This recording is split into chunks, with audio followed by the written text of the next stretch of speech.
Donc maintenant on voit bien que je suis resté dans ma zone de sécurité avec mon trait. Donc j'ai pas dévié. Donc j'ai toujours ma réserve supérieure que je vais garder pour l'instant.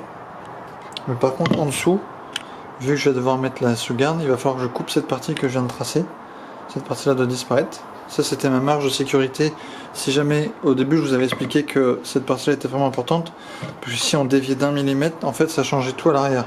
En fait c'est simple à comprendre. Il suffit qu'on bouge de 1 millimètre à la poignée pour que tout de suite à l'arrière on perd sa sécurité très rapidement. Donc là bref, j'ai réussi à garder ça. Mais bon, vu que je dois refaire la sous-garde, je vais quand même couper. Comme ça je peux enchaîner sur la suite. Voilà. Donc voilà, je viens de couper mon surplus de bois à la scie. Donc la prochaine étape, ça va être de mettre la sous-garde. Donc c'est pas plus compliqué que la bascule.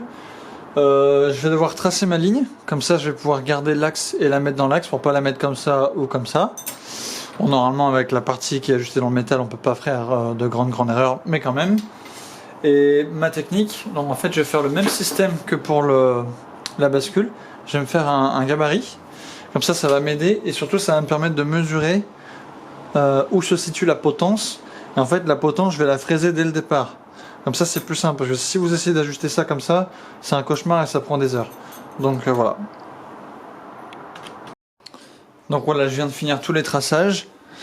Comme ça je peux commencer à mettre la sous-garde. Je fais les traçages parce que je vous laisse imaginer la complexité de mettre ça au bon endroit sans les traçages. C'est pas évident.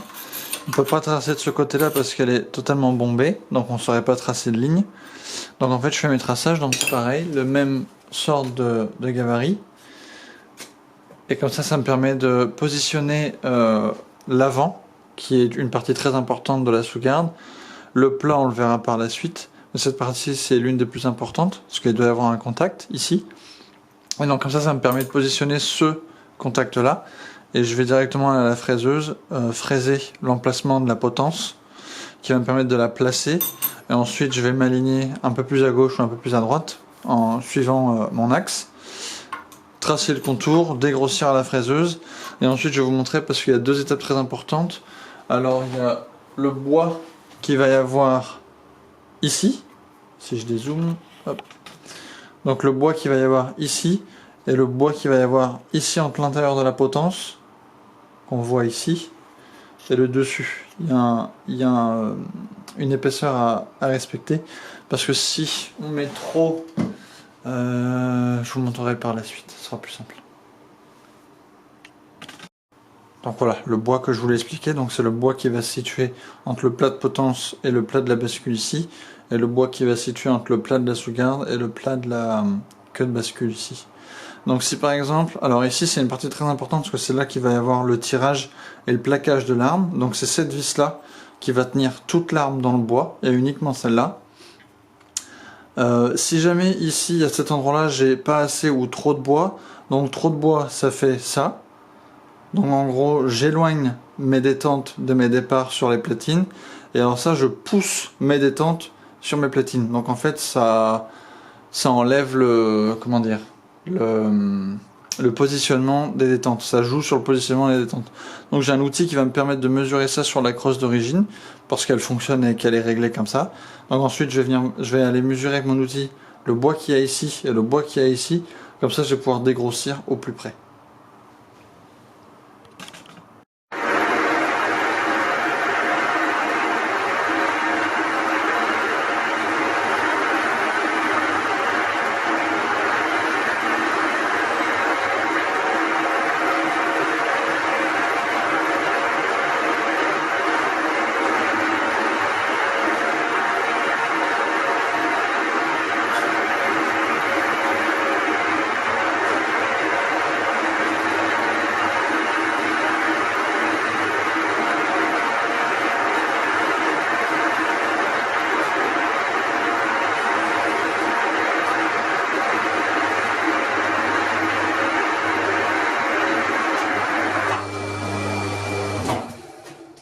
Voilà, maintenant, ça me permet de gagner du temps pour le placement de la potence.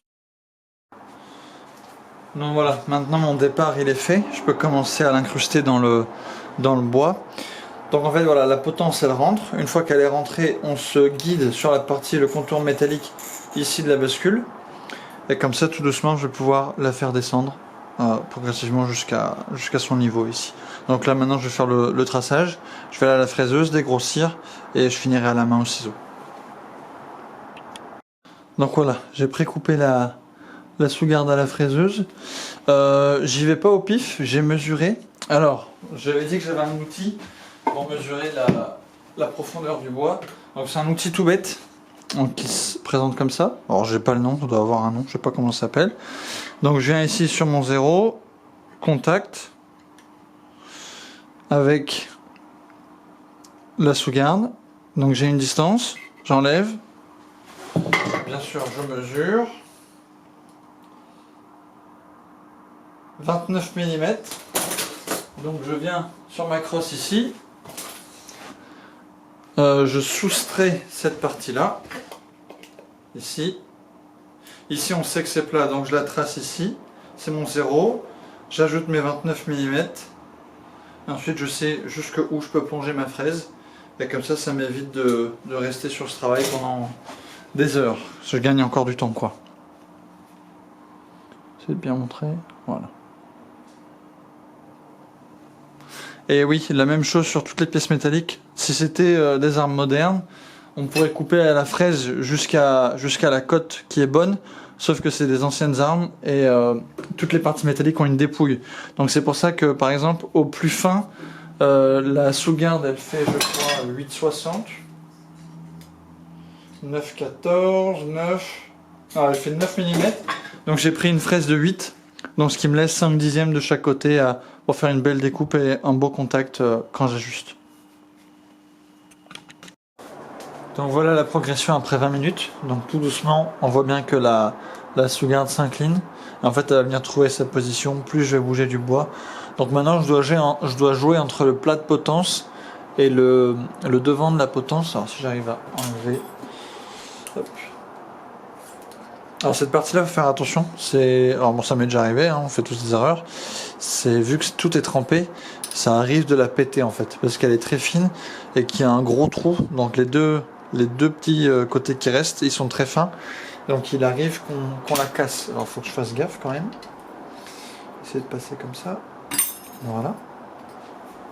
Donc maintenant, ce que je fais, c'est que je joue entre le devant de la potence et le plat de potence pour tout doucement, on voit le mouvement, la faire tomber à l'intérieur, enfin tomber, ajuster à l'intérieur. Donc pour l'instant je suis comme ça, donc avec un angle ici. L'idée c'est de la faire venir à plat, comme ça.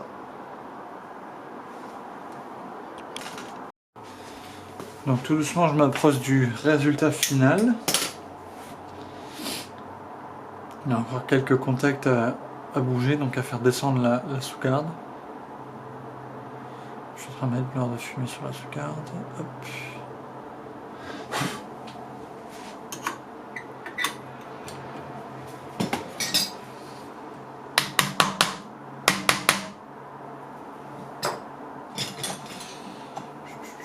J'ai perdu mon outil. Non, il est là. Hop. Donc, plus ou moins pour savoir combien j'ai à descendre, je viens, je mesure.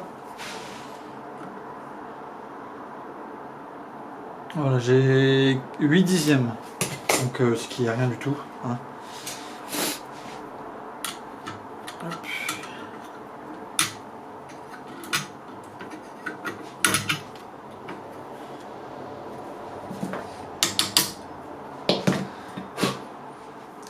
Donc j'ai de la portée sur le dessous de la potence, donc cette partie-là, que je dois encore dégager. J'ai de la portée juste sur l'arrière que je dois dégager, donc je dois changer l'angle ici à l'intérieur. J'ai de la portée ici sur les arrondis qui doivent partir. Et ensuite un peu libérer les côtés pour que ce soit moins gras. Et tout doucement continuer à descendre. Donc je suis vraiment en train de faire ce mouvement-là.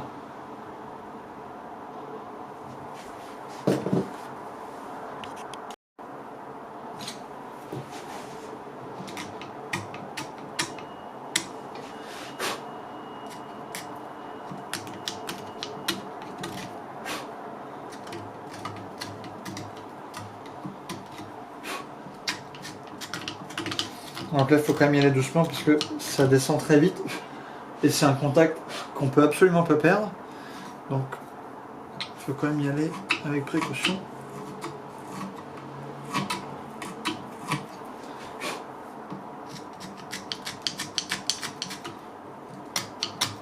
Donc là, à ce stade-là, je coupe plus, je gratte.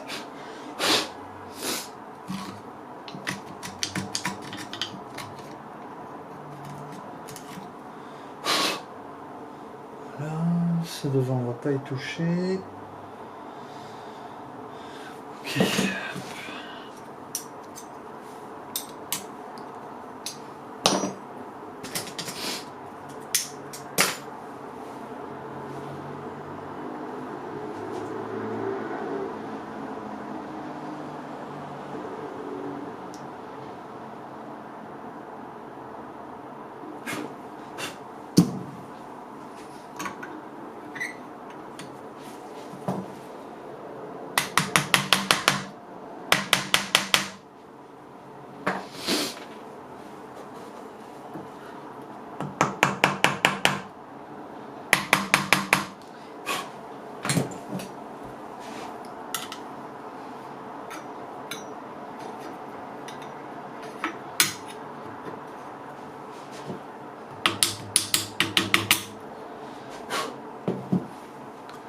Donc je vais essayer de vous montrer à la caméra si je décroche ça. Hop là. Donc on voit bien si j'arrive à faire un focus. Donc en fait maintenant c'est ce contact là qui me gêne. Hop.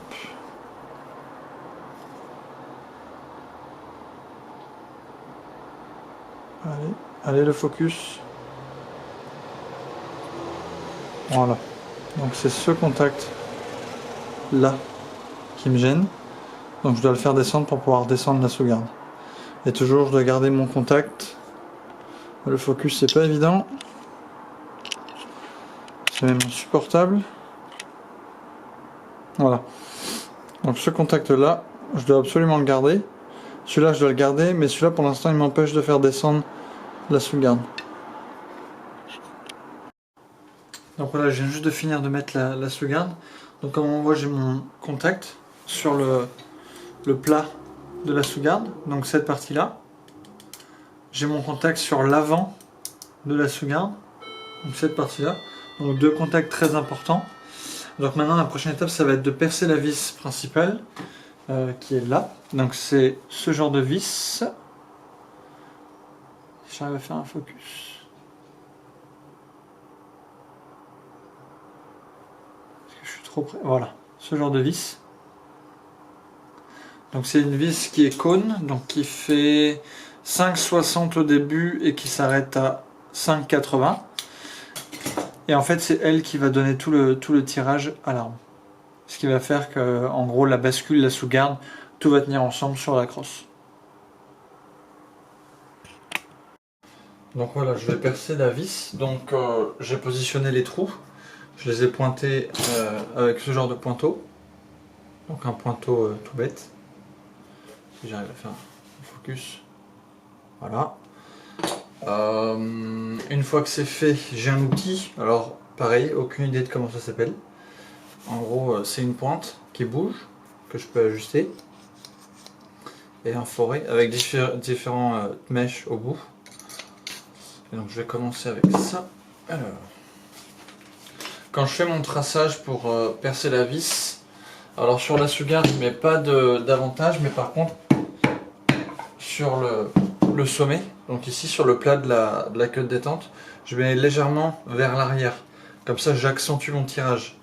En gros, pour faire simple, si je positionne ma vis trop à l'avant, elle va repousser la bascule du bois.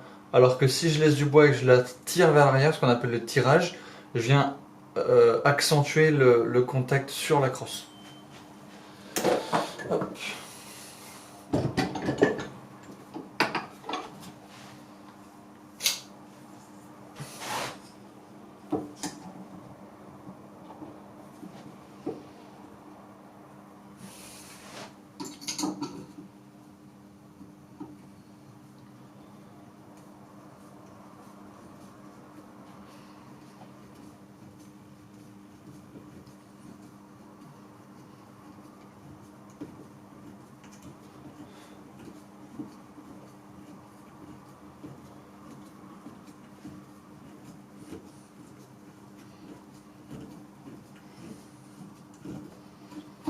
j'avance de moitié.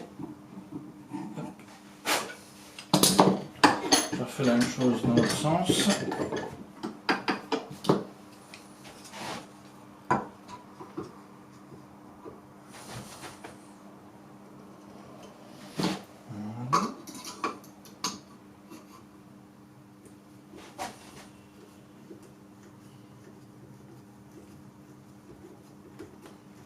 Donc il y en a qui le font à la machine, moi je suis pas fan. C'est-à-dire qu'à la machine ça peut vite mal tourner, plus vite qu'à la main. Donc, je préfère le faire à la main, j'ai l'impression que je contrôle un peu plus.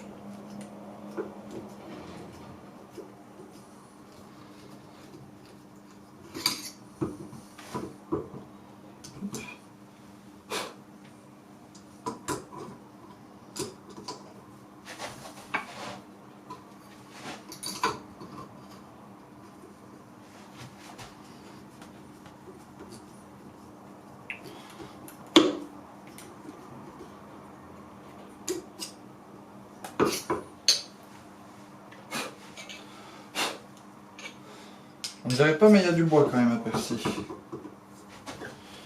Quand même une épaisseur de bois. Je crois qu'on est à 24 mm si ma mémoire est bonne, ce que j'ai mesuré. J'ai comparé à l'ancienne crosse, garder le même écartement.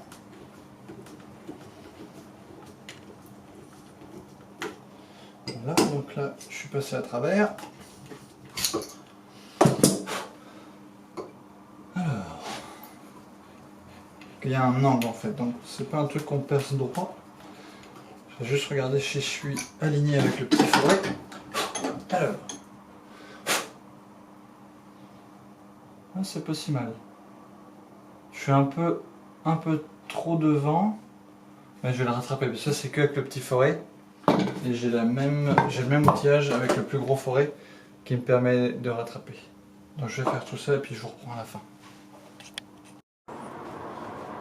Donc voilà, on voit bien de quel angle je parle.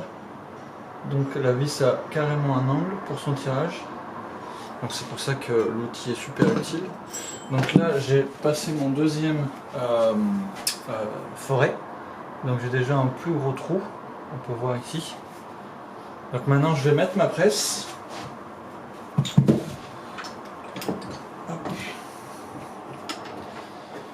Quand je perce le trou de cette vis, je pré-perce des deux côtés. Sinon, quand je vais ressortir avec mon fourret, je vais venir éclater le bois au niveau ici de la sous-garde.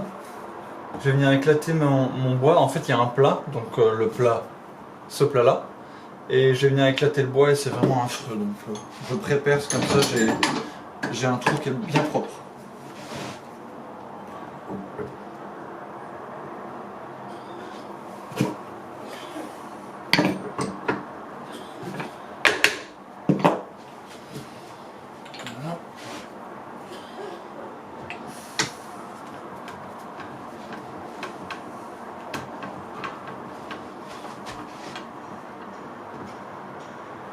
Voilà, je prends ça, j'incline ça ici.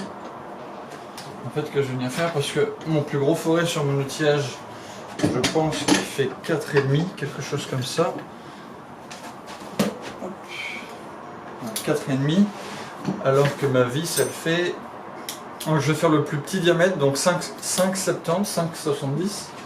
Et ici j'ai un fourret qui fait 5,5. Comme ça, ça va m'aider à gagner du temps. Donc maintenant, vu que c'est ouvert, j'ai juste à passer celui-là. Juste pour me faciliter le travail.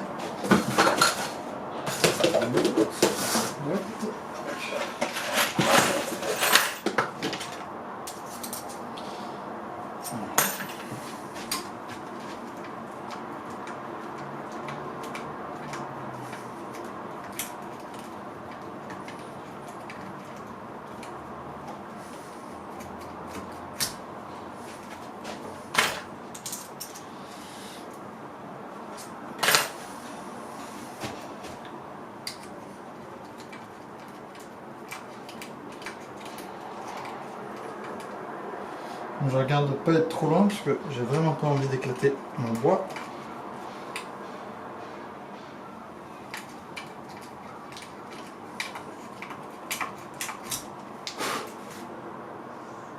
ça me paraît pas mal. Encore un peu.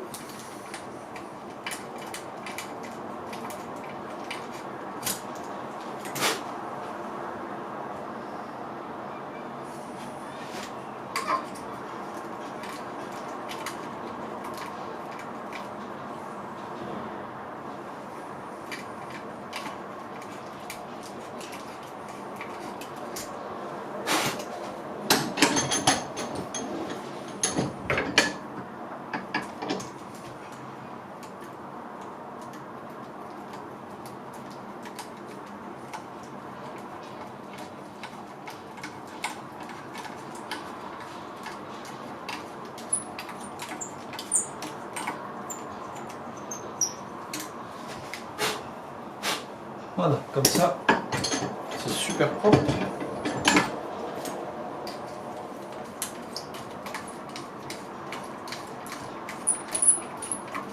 Donc maintenant il va être temps de placer la vis. Donc ça il faut un peu l'ajuster à la lime pour qu'elle porte vraiment bien. Donc c'est lime plus de la vaseline parce qu'il peut arriver qu'on la bloque ou alors qu'elle éclate le bois. Éclater le bois à ce stade là vu qu'il y a du bois partout je ne pense pas. Mais elle peut rester grippée à l'intérieur, donc toujours un peu de vaseline pour aider. Il ne faut pas qu'elle soit libre, il faut bien qu'elle soit bien ajustée.